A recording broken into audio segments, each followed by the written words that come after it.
Hi, and welcome back to another week of Spin Weekly. This week's topic makes me feel excited. I mean, okay, they all do. I wouldn't make a Spin Weekly video that I was like, that's a boring topic. They all make me feel happy, but this one in particular makes me feel happy because it deals with two of my favorite things: exciting textured fiber and prep. Really like that. So basically, this is a texture gradient, and I'm using the art bats that I carded for my book card. Links to the book down below, and links to the actual specific demo for this bat also down below. It's art bat. And it's carded completely from a Hello Pearl art bat kit.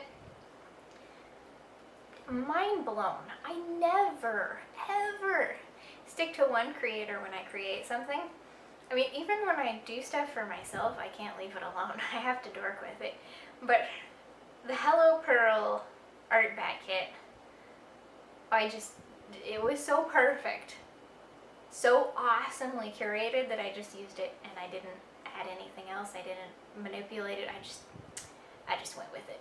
And what I've done is I've taken two of them, and they were a fairly small size, so two of them, and I've split them in half, and I've done a texture gradient. And you can read more about what a texture gradient is and how to do it in my book Bat, links down below, or the individual recipe card, Texture Gradient Bat, also down below.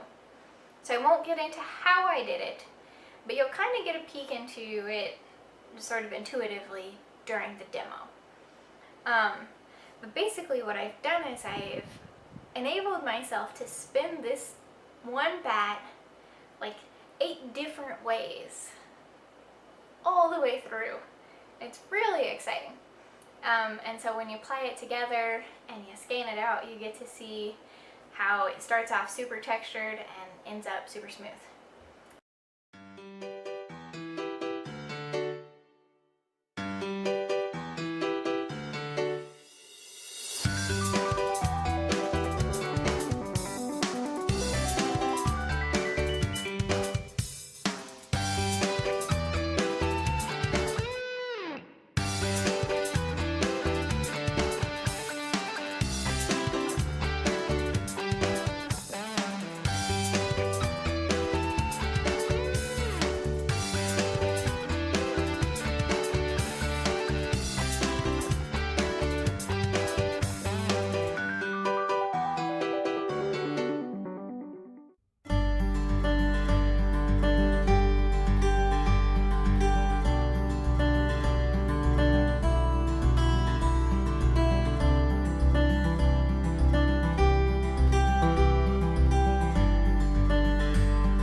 We did it. We spun a texture gradient.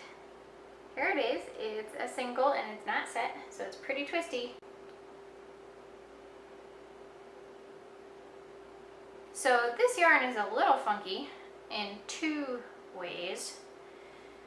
I started this yarn about 2 months ago, and I stopped in the middle to start some of the other yarns, and I ended up spinning my entire maternity leave Spin Weekly stash of videos, which is like 20 videos, until I finally came back to that first one, which was the texture gradient, the very first video I started to film, and spun it last. So, something got confused in that process. I'm sorry, I'm still pregnant and yawning. Something got confused in that process, and what I did when I started the bobbin, there was twofold problems.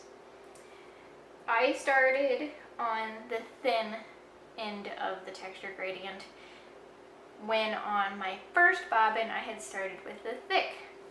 Okay, this is not too much of a problem, right? We can fix this, except for the fact that I spun the opposite direction, because I don't standardize how I spin.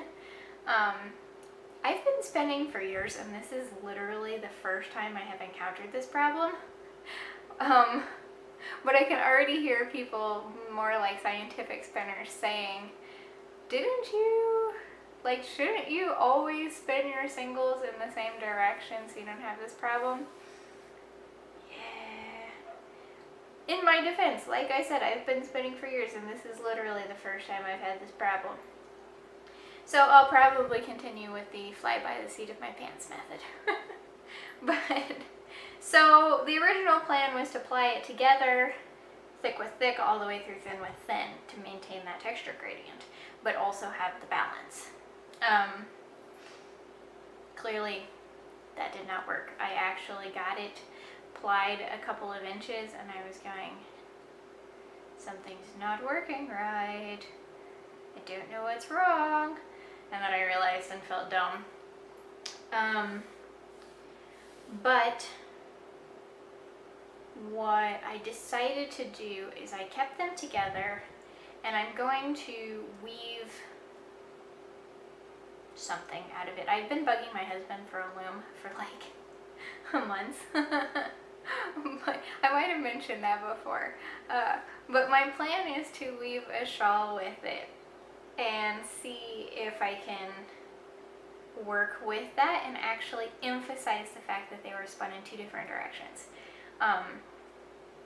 So I'm not sure how that'll work out.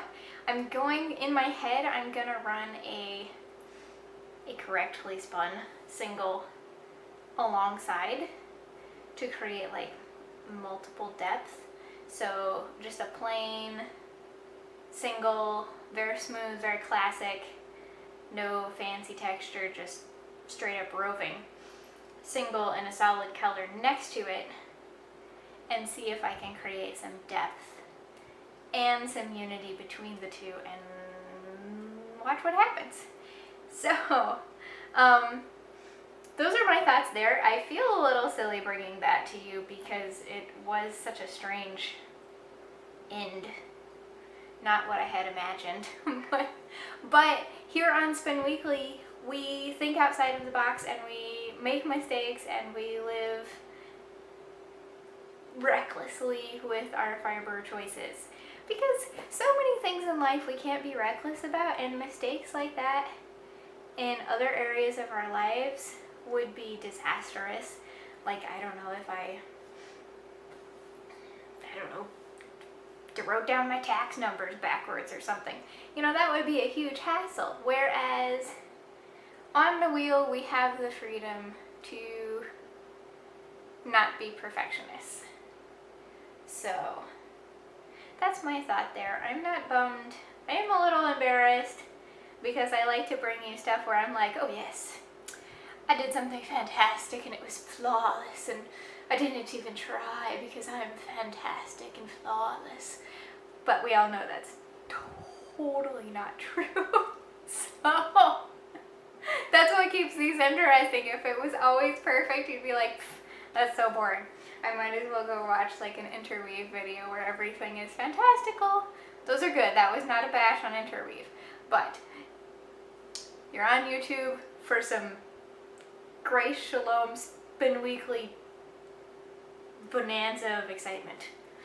Alrighty, I will see you next time. I totally went on a bunny trail there, so I'm going to be quiet now. You can find, like I said at the beginning, the recipe for this in my book down below. And that's it. I will see you lovely, creative, anti-perfectionists next week. Bye.